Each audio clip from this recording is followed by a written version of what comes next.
They say love is obvious. Most people picture dramatic confessions, sweeping gestures, or someone racing through the rain to prove how much they care. That is the version of love many of us grew up watching. But real life, especially with someone who has avoidant attachment, often looks nothing like that. In fact, the rarest act of love an avoidant can offer is so quiet that you might overlook it completely.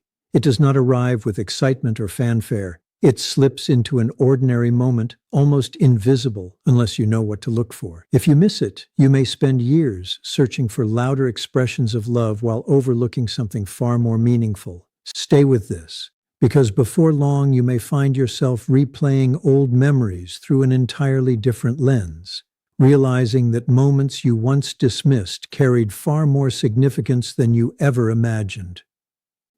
To understand why these moments matter, you first have to understand the avoidant mind, not through clinical definitions, but through the reality of human experience. Avoidant people are not born emotionally distant. Most learned very early that vulnerability carried a cost. Perhaps their feelings were ignored, criticized, or met with indifference. Maybe they reached for comfort and found no one there. Over time, their nervous system adapted. It quietly learned that depending on others created pain, that expressing emotional needs invited disappointment, and that self-reliance was the safest way to survive. Those lessons became automatic. They learned to withdraw before anyone could reject them, to leave before they were left, and to convince themselves they needed very little from anyone else. Yet, beneath all of that independence is usually someone who feels deeply. The difference is not the absence of emotion, but the way emotion is managed. Rather than expressing feelings openly, they bury them beneath layers of protection. That is why every genuine act of vulnerability costs them something. While another person may open their heart naturally, an avoidant often feels as though they are forcing open a door that has been locked for years. Trust is not freely given. It is earned slowly, carefully, and often with tremendous internal effort. Every honest gesture, every moment of emotional openness represents a quiet victory over years of self-protection. The first sign of that trust is surprisingly simple. They stay. When conversations become emotionally meaningful, when the subject shifts toward feelings, commitment, or the future, most avoidant people instinctively create distance. Sometimes they physically leave. Sometimes they emotionally disappear while remaining in the room. They become quiet, change the subject, or suddenly remember something urgent they need to do. Their nervous system is trying to restore what feels safe. But when someone truly matters, something different can happen. They remain present despite their discomfort. They may not suddenly become expressive or emotionally fluent. They may still hesitate, pause, or search for words. Yet they stay instead of escaping. That choice may appear small from the outside, but internally it represents an enormous shift. Their instincts are telling them to retreat, yet they choose connection anyway. For someone whose mind equates distance with safety, remaining emotionally present is one of the strongest demonstrations of trust they can offer. Another sign is even quieter. They remember details that most people would have forgotten. Perhaps you casually mentioned a difficult relationship with a parent or shared a story from childhood without emphasizing its importance. Weeks later, they ask how you have been feeling about it. Maybe you once mentioned your favorite dessert, a book you loved, or a place you hope to visit someday, and much later they unexpectedly bring it up again. Those moments are not random. Avoidant people often keep relationships emotionally shallow as a form of protection. Remembering the small details of another person's life requires emotional investment, and emotional investment increases vulnerability. By allowing those pieces of your story to settle into their memory, they are quietly admitting that you have become important enough to occupy space in their inner world. That kind of attention is one of the earliest forms of genuine intimacy. Perhaps the clearest sign comes when they share something they have rarely, if ever, told another person. They may say it casually, without dramatic emotion. They might quietly admit, "I don't usually talk about this, before revealing a painful childhood memory. An old disappointment, a hidden fear, or a dream they have always been afraid others would dismiss.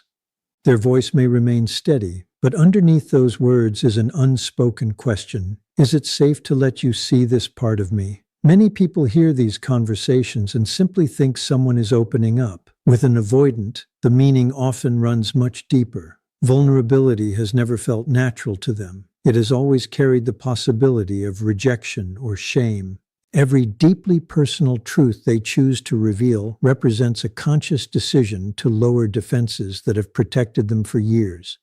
It may not look dramatic, but inside them it often feels like one of the greatest emotional risks they have ever taken.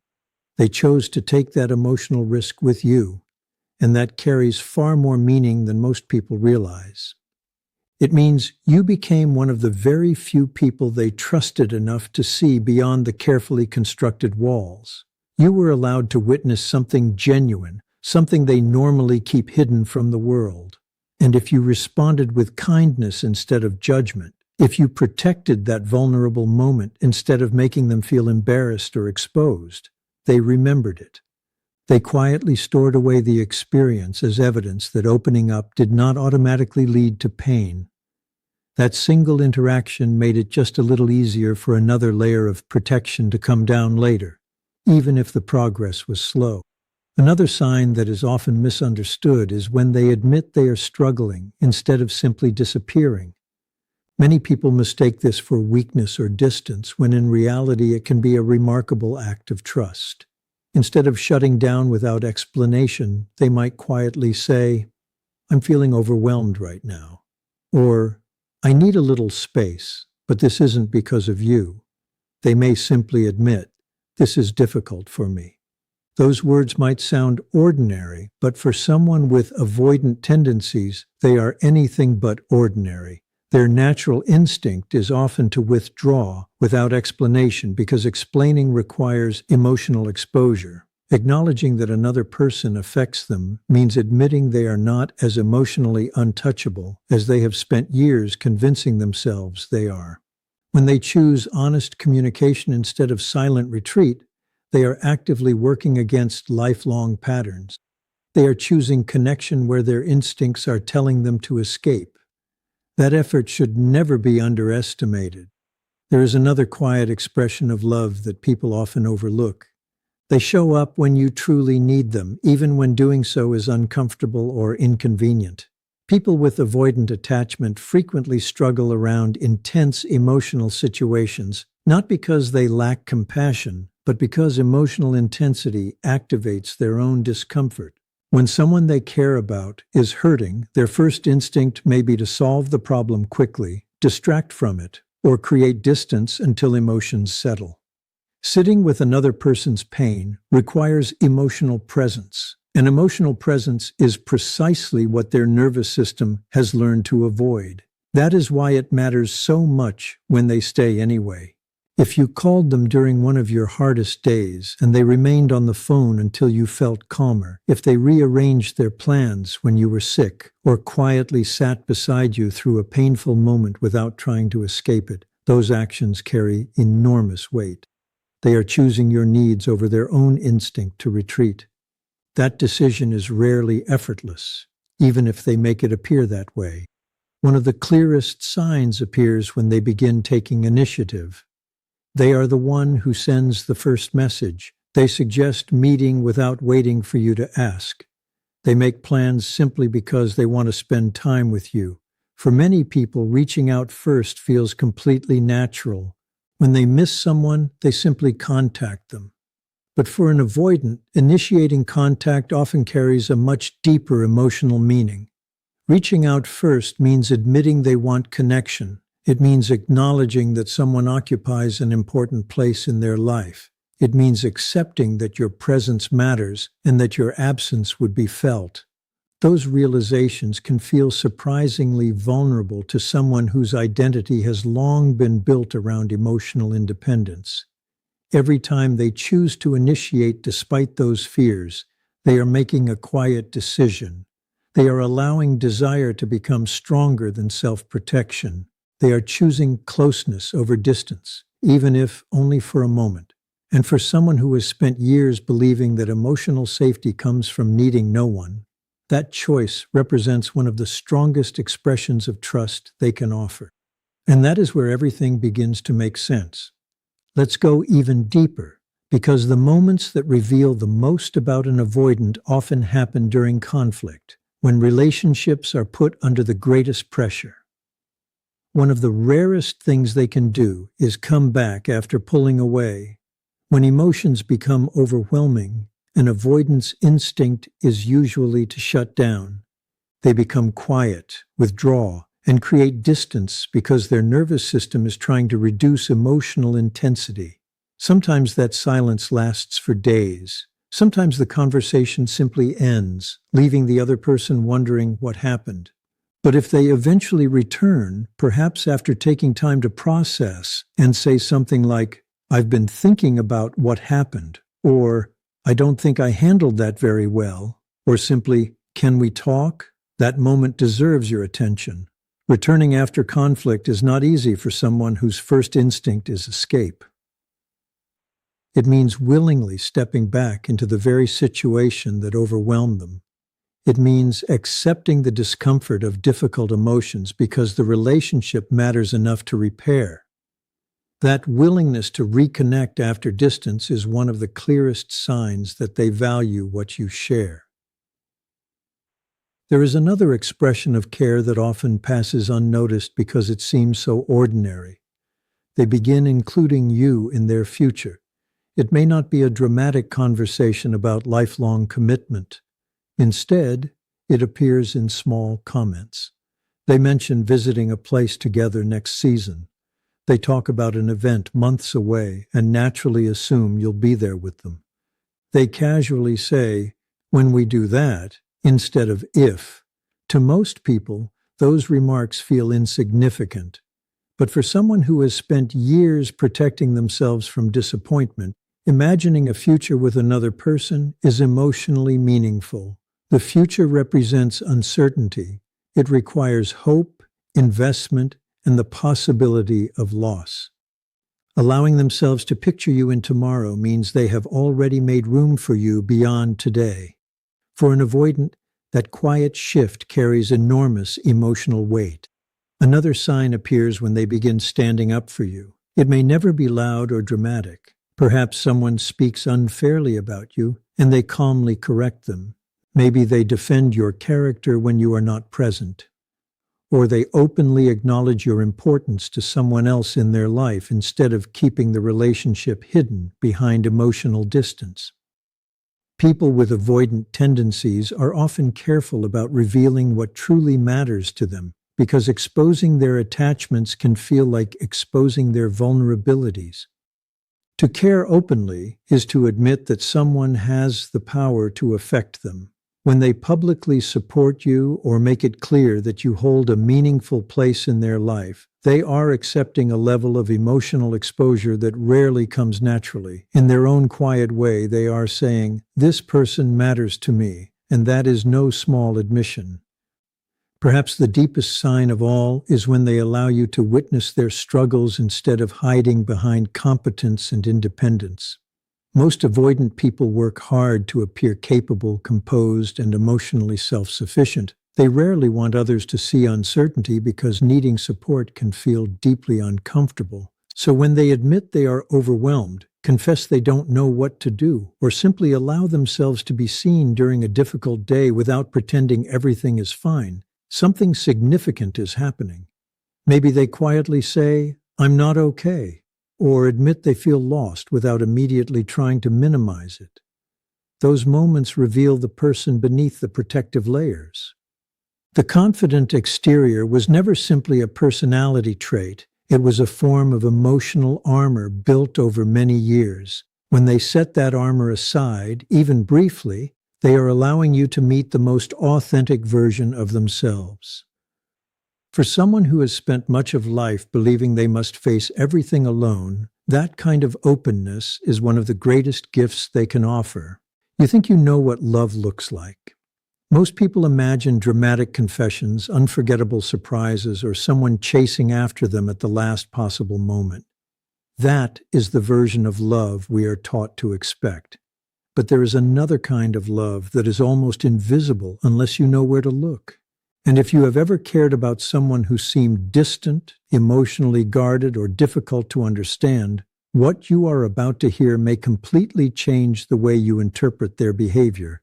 Here is the surprising truth. The most meaningful thing an avoidant person will ever do for someone they truly care about rarely resembles the love stories we are used to seeing.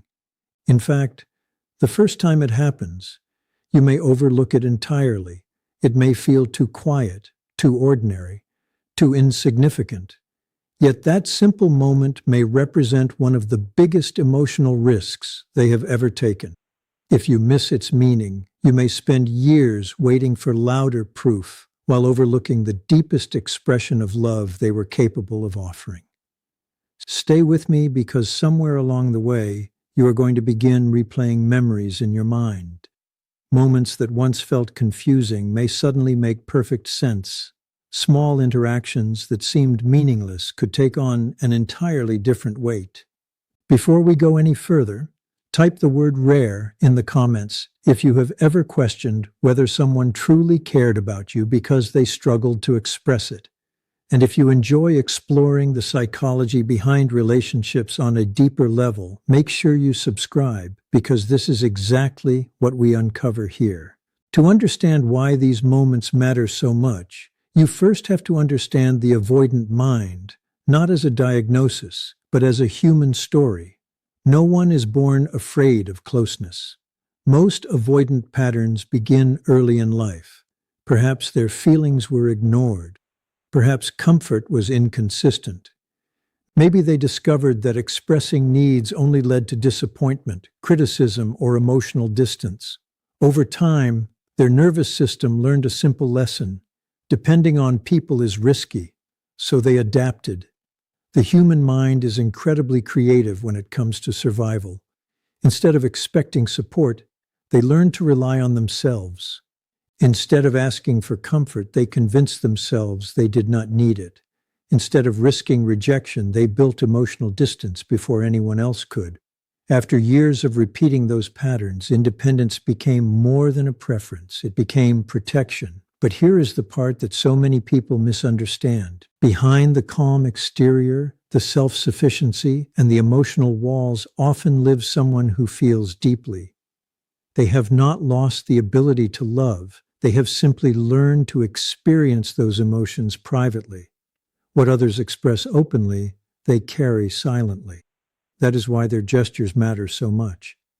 Every moment of vulnerability asks them to push against years of conditioning. While some people open their hearts naturally, an avoidant often has to overcome an internal alarm system that tells them closeness is dangerous. Trust does not come easily to them. Every step toward another person requires effort. That is why the first sign is often the simplest. They stay. When conversations become emotional, many avoidant people instinctively create distance. Sometimes they leave physically. Sometimes they withdraw emotionally. Sometimes they become unusually quiet or suddenly busy. But if they remain present despite obvious discomfort, pay attention. Maybe they are not speaking much. Maybe they seem uneasy. Maybe you can almost feel the conflict happening inside them. Yet they choose not to escape. That decision carries enormous emotional weight. For someone whose nervous system associates distance with safety, remaining present during emotional closeness is not effortless. It is an act of courage. Most people only notice what was not said. They miss the fact that the person never left. Another sign appears in the smallest details. You casually mention something about your childhood. Weeks later, they remember it. You tell them your favorite snack, your favorite place, or a memory that mattered to you. Then, sometime later, without making a big deal about it, they bring it back into the conversation. That is not accidental. Avoidant people often protect themselves by limiting emotional investment. Remembering the little things means they allowed those details to matter. It means you occupied space in their thoughts, even when you were not together. Real intimacy often begins long before anyone says the words, "I love you." Then there are the moments when they reveal something personal. Perhaps they quietly say, "I don't usually talk about this." Maybe they mention a painful childhood memory, admit a private fear, describe a failure they rarely acknowledge, or confess a dream they have never shared with anyone else. The story itself may not seem dramatic. The risk behind telling it is. For many avoidant people, vulnerability has always felt unsafe. Opening that door means trusting someone not to use their honesty against them. If they let you see that hidden part of themselves, they are offering something very few people have ever been allowed to witness. And if you responded with understanding instead of judgment, your reaction became part of a new emotional memory, one that quietly teaches their nervous system that openness does not always end in pain. Another sign often gets mistaken for weakness. Instead of disappearing when overwhelmed, they tell you they are overwhelmed. Maybe they say, "I just need a little space." Maybe they explain, "It's not about you." Or perhaps they simply admit, "This is difficult for me." Those words may seem ordinary. For someone whose instinct has always been silence, they are extraordinary.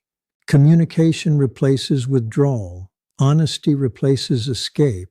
That shift represents growth that many people never recognize because they are focused only on what is still missing.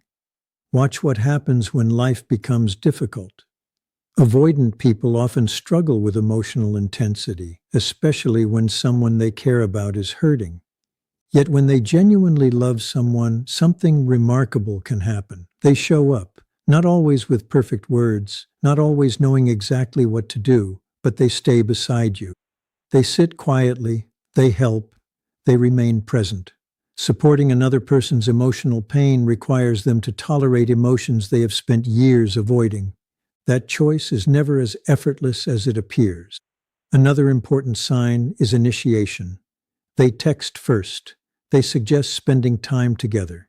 They reach out without waiting for you to make the first move. To many people, initiating contact feels completely normal. For an avoidant person, it often means admitting something they would rather keep hidden. "I miss you. I want to see you. I need this connection." Those admissions carry emotional exposure. Every message they send first pushes against the protective instincts that tell them staying emotionally independent is safer. When they choose connection anyway, fear has temporarily lost its grip. Conflict reveals even more. Many avoidant people shut down during arguments because emotional intensity overwhelms them. But what matters most is what happens afterward. Do they come back? Maybe it takes several hours. Maybe it takes a day. Eventually they say, "Can we talk?" Or, "I've been thinking about what happened." Or perhaps they quietly acknowledge, "I handled that badly."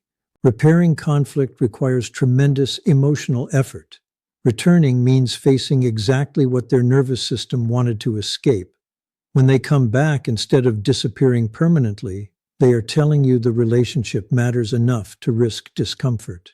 Notice how they speak about the future. Perhaps they casually say, "We should visit that place next summer," or "when we finally move," or simply include you in plans months ahead. Those small comments carry surprising significance. The future requires hope. Hope requires trust. Trust requires emotional investment.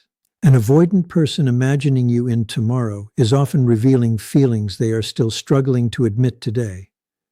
There is another quiet expression of love that rarely receives enough attention.